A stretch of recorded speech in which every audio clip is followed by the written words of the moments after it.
Hello everyone, Jackie here. I've gotten quite a few myos about from students who are a bit confused about the synthesis, especially folks who didn't manage to make it on class on the day that we talked about it. So I thought I'd make a quick video just to kind of re-explain everything. I know some people understand information better if they have an audio explanation. So since this is normally, it is very useful to come to class, but this is a very important step in your project, so I will go that extra mile and provide a video explanation. So what we mean by synthesizing is to bring together information, bring together ideas. And, I know this is, well, it's reliant on you having taken good notes to start with. And I realize, we really jumped in this semester and we're going through things fast. So I'm not expecting perfection here, but I will ask that you at least try to do this to the extent that you can, and this will allow me to see where your thinking process is at right now. So, like I was saying, you bring together ideas because your final paper will not be, a sequence of paragraphs with each paragraph summarizing one source. That's not an essay, that's not an argument. We're training you in this course to write a university level paper. So that means that we're really trying to get you to create an argument that you're going to back up with ideas that you're pulling from different sources. And students who do this thing where they just, in one paragraph they'll say, well, this author blah blah blah blah blah, then this author blah blah blah blah blah, and they just go through this with each paragraph on one singular source, they wind up repeating themselves because different authors will talk about the same things. So then you're just going through the same little argument over and over and over again.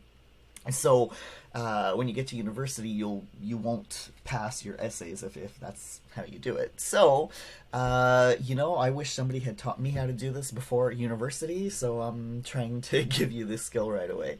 So what you're going to be doing then for your paper is I've been trying to get you to write a thesis statement. You had a first go at it with your proposal. Now you'll have a second go at it here, hopefully based on my feedback from the first one. So your thesis statement is an argument that you're making. It's a statement, one sentence. And we'll talk more about this after the break, and you'll continue to perfect it. It's one sentence that's laying out what exactly you're going to prove or demonstrate with your paper. And that's usually backed up by 2 or 3 sub-themes. So each of these sub-themes then has to be elaborated on based on a logical argument based on the ideas from your sources.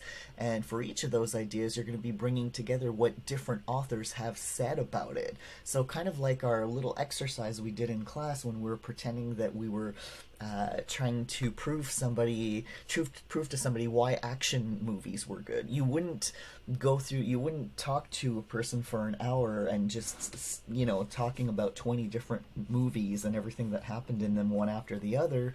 That would be boring for a lot of people, and you're not synthesizing. So what you would do is you'd pick maybe a couple of, 2 or 3 key themes that reoccur in most action movies, and you'd go through it theme by theme, pulling examples from all those different action movies. That's what we did in class informally, right?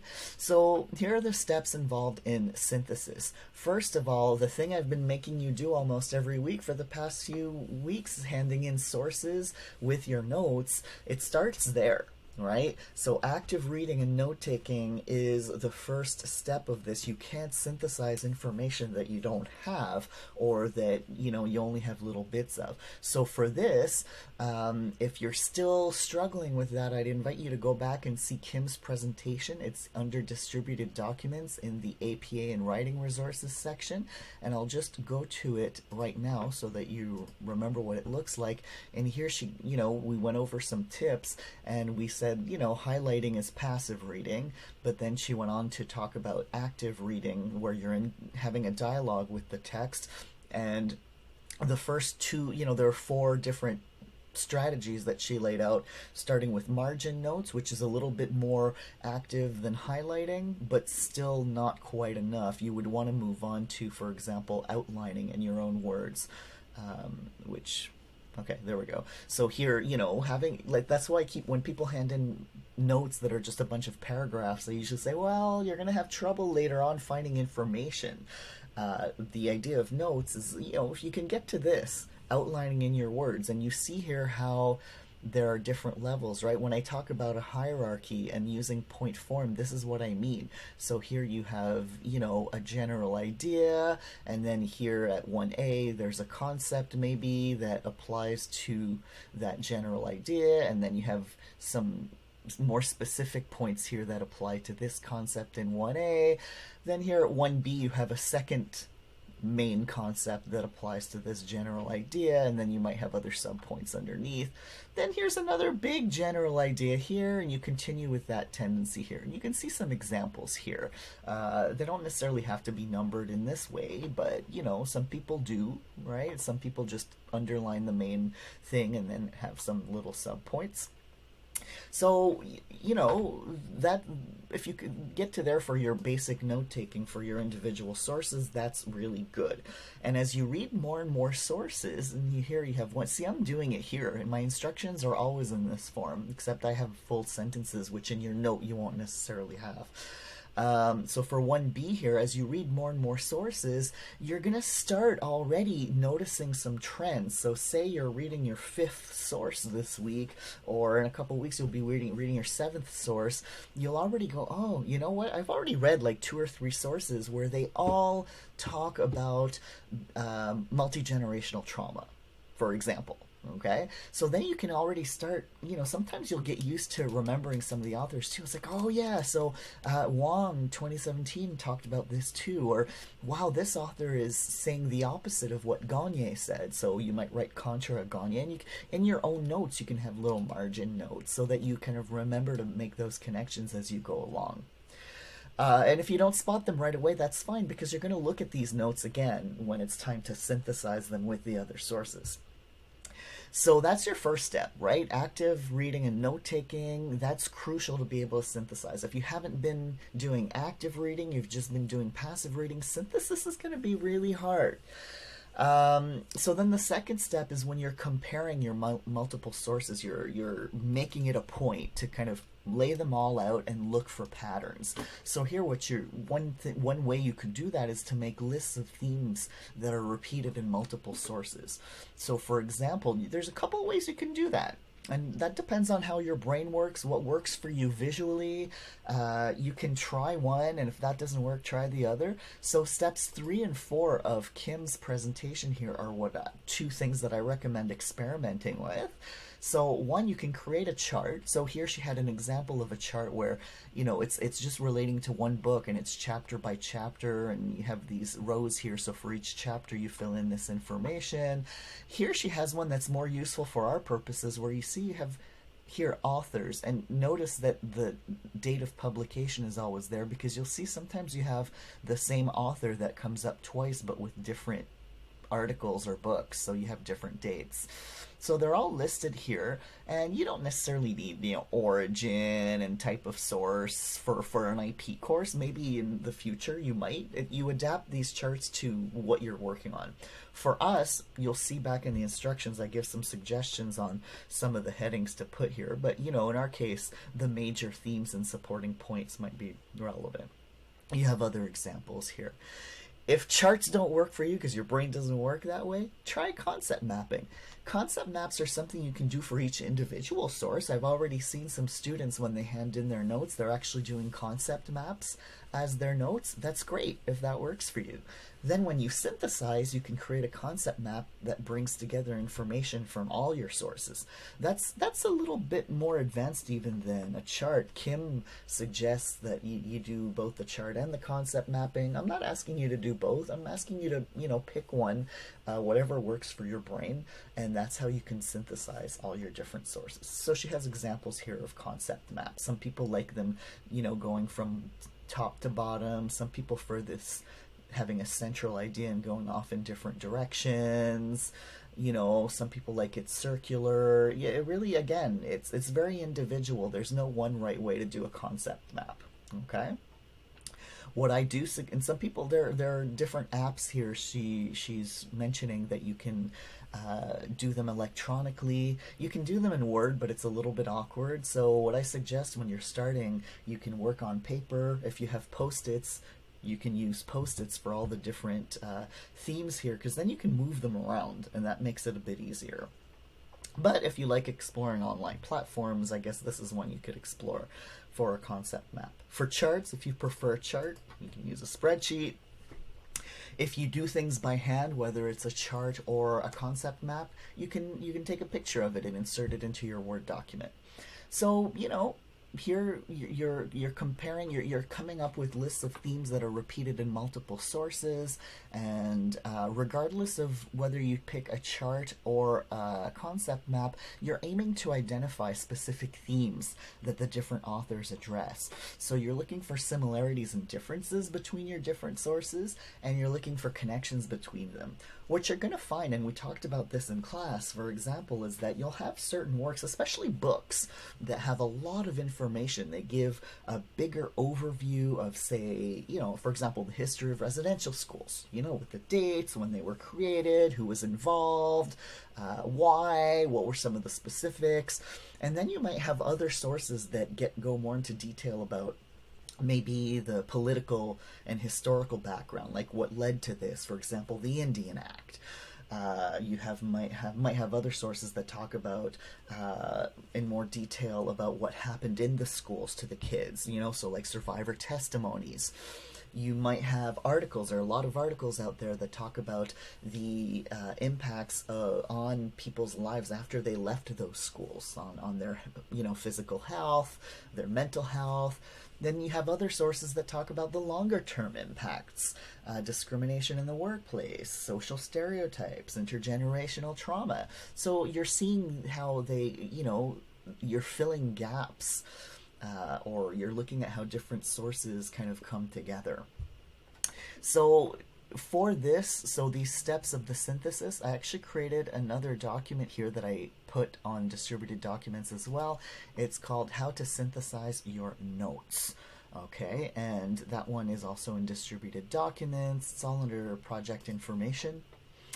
And this is what we went over in class, right? So again, it's just a little bit more detail on how to do this. So again, first you have to have good notes, which we talked about before. Make sure, here's another little tip, and it's very important, have page numbers in your notes for specific points, because when you write your paper, often you're going to need those page numbers in your citations. So it's important. Make sure your notes are in your own words, and if you do use words from the text, put quotation marks and include the page number, because if you forget that they're a quotation and you put them word for word in your paper, you're going to get charged with plagiarism. So then you look over you look over all your notes for each source, and you're picking out some main themes, right? And it's okay if there's a theme that only occurs in one, because then you'll see kind of related concepts in another, or again, things that complement each other or fill the gaps in the other. So when a theme occurs in more than one source, you're going to want to compare them. Do they agree or not? Do they complement each other? And once you have a few themes, that emerge from your sources, that's when you can start working on a chart or concept map that shows how they're all connected. And ideally, you group information together by theme rather than by source, and you show how they're connected. What are the main themes, what are the supporting themes, and again, all this should include your in-text citation. So then once you have a synthesis, it'll allow you to create an outline for your paper.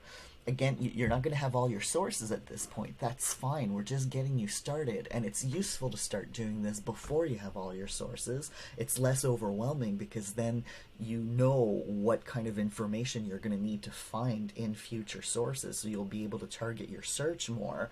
And when you get information from new sources and you take notes, you'll be able to stick that new information into your existing chart or concept map or outline.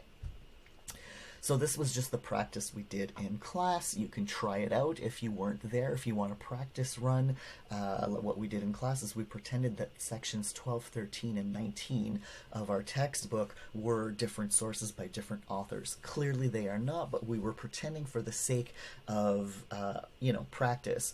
And what we did is we saw that when we, compare them, we see that section 12 gives a big overview with the history and context of residential schools, and they briefly mention things like indigenous languages being suppressed and indigenous cultural traditions being suppressed. Sections 13 and 19 go into more detail on those latter points, so we're seeing how these three sections complement each other. 13 and 19 fill the gaps, or they expand on information that was only mentioned in section 12. And your sources are going to do that too. So if we go back to the main instruction document here, the instructions for your assignment, concretely, what are you handing in? So the first thing you're going to hand in is a chart or a concept map. So again, go with the one that works with your brain, that demonstrates important themes from all your sources so far. You're going to have, if you're on track A, you're handing in your synthesis this week plus 2 new sources. That's a total of 6 sources. Those of you who are following track B, you're handing in 2 new sources this week, but then you'll have 2 more with your synthesis. So you'll be working with 8 sources. So, either way, you're showing connections between the different sources. Either way, if you're doing a chart or a concept map, your specific factual points, evidence, arguments should have in-text citations. Here's an important note. Students trip on this all the time. Citations are not the same as quotations. A quotation is when you have text, a sentence, or even a couple of sentences that are word for word from your original source, and you put quotation marks around them. Okay? A citation is this here. You have the author's name, in this case Gagne, I made this up, 2019, page 126. You have a citation for quotations, but you also have citations when you're paraphrasing, because even if you're paraphrasing, you're still using somebody else's ideas. So if you don't put a citation, it's as though you're passing off that information as your own. So citations, you're going to have tons of them. You're going to have multiple citations, at least one in every paragraph, at least, okay? You'll lose points for not having enough citations. So that's the first thing. You're handing in your synthesis. The other thing that goes with that then is a preliminary outline. And I'm not asking for a super detailed outline here, okay? All I want is a very brief kind of little plan in point form like this, with kind of shape. It should look like this, right? With, first of all, you'll have your revised thesis statement. So look at the feedback from the topic proposal and try to tweak it. It's still not going to be perfect. I'll continue giving you feedback. That's okay. It's a work in progress. That's how the course is designed. Everything's a work in progress. So it's one sentence that gives a specific argument that you're going to prove with your paper. And then for your outline, keep in mind that your final paper will be divided into 2 or 3 sections. Section 1 usually gives the historical or social context. So for example, for a lot of you, that's going to be the history of residential schools. Overview. Okay. Sections 2 and 3 usually demonstrate the impacts of something and support the main argument that you're making, kind of building up over the course of your paper to proving your main point. Keep in mind, again, you're not going to have all your sources, so your outline is not going to be complete at this point. This is just a plan based on what you have so far. Because again, the idea is, I don't have all my sources yet, but I'm still going to kind of think about what it is that I want to argue based on what I know so far, so that then I know what other sources to look for, so I don't find just repetitive sources that are just saying the same thing, and that I can, fill gaps that I have in my knowledge. So, and giving an overview of what information you have for now helps you identify that. Then the third part of this is going to be a reference list. You already started creating a reference list in your topic proposal. You can go and retrieve that one, look at feedback that I gave you, fix any mistakes, all right, and then continue adding sources to it. You're going to work with the same reference list all semester, so it's very important that you go back and look at the feedback so you can fix your mistakes. So Track A students, again, you're going to be working with 6 sources, including the 2 that come with this synthesis this week. And for Track B students, you're working with 8 students. 8 8 sources, sorry.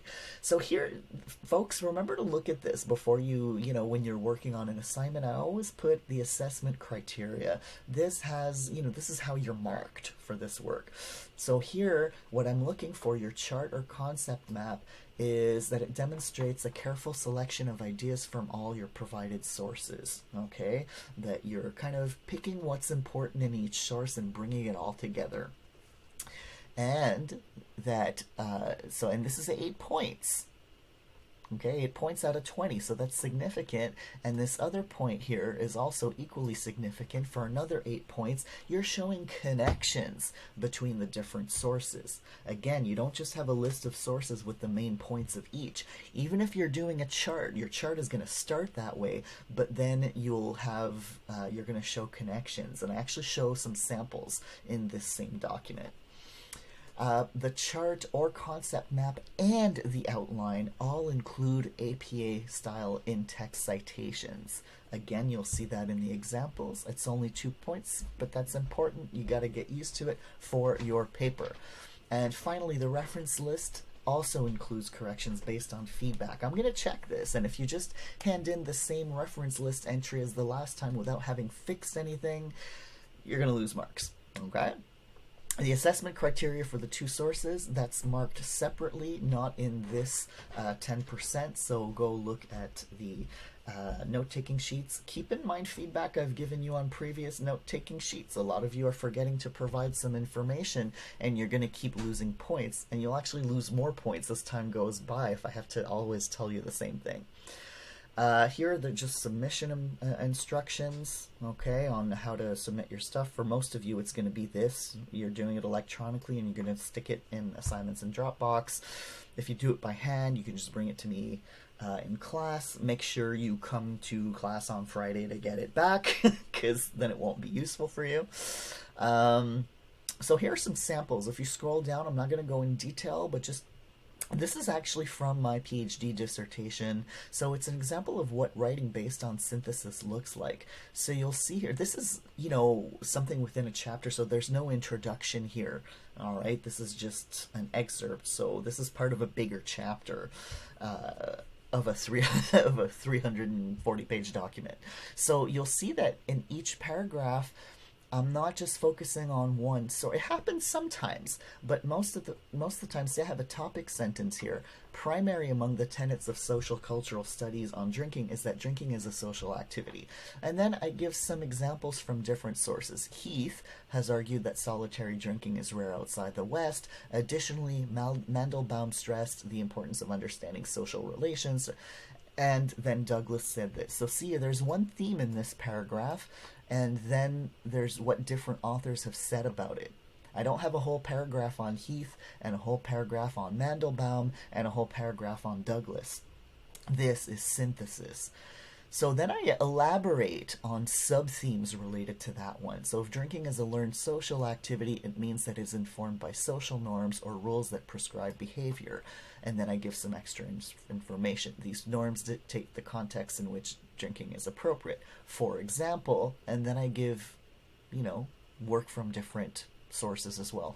You'll notice that I mix up, like there's different ways of citing, and we'll talk about this when we talk more about writing and citations. Sometimes it's in the sentence. Heath, 1987, has argued that da-da-da-da-da-da. But here I have the information, and then instead of mentioning the author in the sentence, I just put them in the citation. So a good paper blends these so that it's not too repetitive. So that's a writing sample to show you what it means to write based on synthesis. And then here's a sample chart. These are based on the same sources, right? So what I suggest for you if you want to do a chart is that you'd have, all of your author and date here in the first column what that source is about. So here it happens that this was one section when it's all about culture and drinking.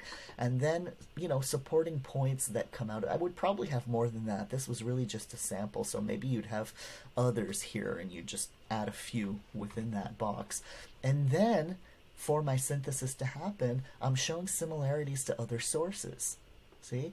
So then, if you're using an Excel spreadsheet, for example, you can sort things by column, and then I would maybe look for all the ones that have to do with culture and drinking, and, maybe separate even further by supporting points. Then when I start to write, I know, okay, I can bring all these authors here together. Maybe I'd prefer to do a concept map. So I'm noticing that I can put all this stuff together in a certain way. So here's my central idea for this small section, culture and drinking. Okay, there's variation in ideas about drinking. One subpoint is culture defines our expected behavior, and McAndrew and Edgerton said this, blah, blah, blah, blah. Here's my citation. Douglas said this, blah, blah, blah, blah. Here's the citation. Plange, citation, said this, blah, blah, blah, blah, blah. Variation in ideas about drinking has another supporting points, levels of drinking. Then I would do the same thing. Information from different authors with the citation. Here, another kind of main idea that supports that central concept, social context of drinking. It's connected to all this. Everything's interconnected. And I just keep doing the same thing. So you'll see I go from central, and here I might have other points above it. I might prefer to have a top-down thing. It doesn't matter. It's whatever works for you.